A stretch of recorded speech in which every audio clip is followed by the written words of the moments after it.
Poverty, lack of education, famine, and climate change. What can we do to change this, to make the world a better place to live in? The fact is that if we would like to change the world, we first need to educate the youth. In order to do that, we need to empower the most important individuals who will kickstart the changes we want. Who are these catalysts, change makers, or even superhumans?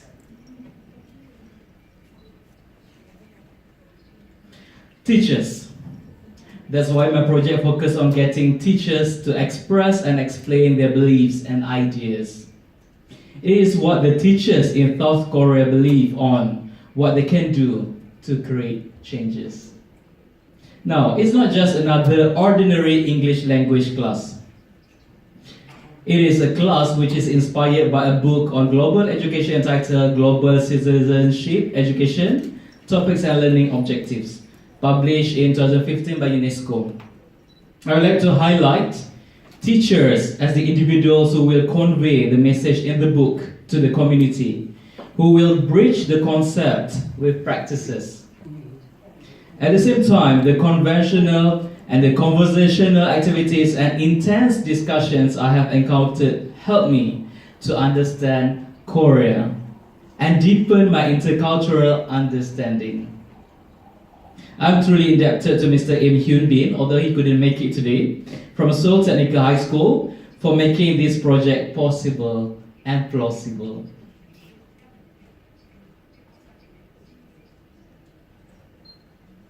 Now, I have this initial thought and even assumption that people from developed nations like South Korea are very patriotic and even obsessed about their own country.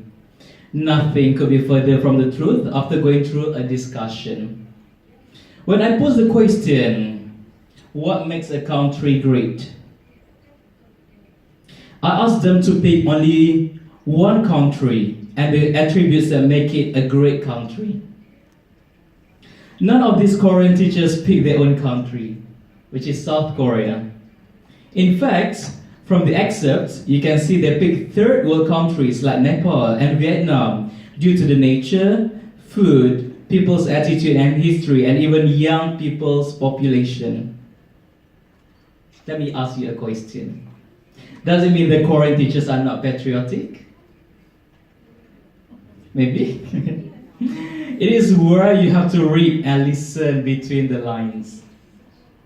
It shows their concern, knowledge, and admiration over other nations. The mindset shows Koreans focus on developing their nation by learning from other countries. Now, just now we talk about the country. Now we would like to especially focus on Korean themselves by bringing up a question, what makes a Korean special from other people in the world? If you look into the responses, we cannot help to notice that the Asian stereotypes are all there. If you notice, quote and unquote, Korean parents say to their children, you have to hard study. As I see, study hard. And another response, working hard, success in the work is very important to live in Korea. Now, don't deny it. It is all in us. Study like crazy, being workaholic. It's just a part of our nature as Asians.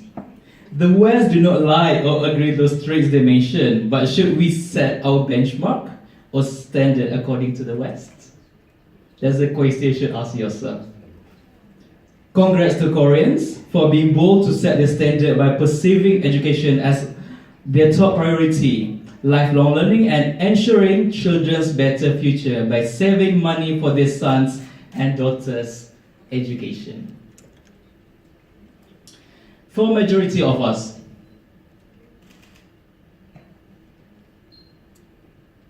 For majority of us, if we are being asked what skills every graduate should have, we will talk about time management, critical thinking, public speaking, research, software skills, yada yada yada. But my South Korean teachers mostly talk about one common theme: relationship. It is really intriguing. Remember, it's a language class, but this is also a cultural exchange program. I learned something cultural about this. Who knows, a plain, straightforward question like this will open up a cultural discovery. One of the teachers, interestingly, decided to come clean by mentioning that interpersonal relationship is essential, especially when there is a rise of loner culture, which South Korea refer as honjo. I hope I pronounced that correctly. No, I didn't exaggerate, yeah, hopefully. The term was popularized in 2017 when South Korea saw an increase in the number of people eating, drinking, traveling, and doing other activities alone. The honjo lifestyle is considered a significant shift away from South Korea's traditional group-oriented society. Other teachers, the senior teachers, most of them, agree by saying every graduate needs to learn to connect with others, not just intellectually, but also emotionally. Very enlightening, isn't it? Now, there are several questions, but I focus on a few questions which make me feel like, wow, this is something new. I have a simple question. Do you know the name of the robot? Sophia, very smart. The latest and most advanced robot today in a cultural icon, Sophia. She is programmed to speak, to answer questions. However, that's just as far as she could go. Sophia's creator, David Hansen, believes she lacks three distinctive human traits: creativity, empathy, and compassion. Now, back to the question. How can a nation develop its education to compete globally? Throughout the discussion, no doubt we talk about the facilities, international language, and even consider of adapting world's best education system. However, the answers given by the teachers are really practical. Creativity and development of skills. Especially when artificial intelligence, known as AI, and technology has already taken over the jobs humans used to do. Remember, apart from creativity, robots do not have soft skills too.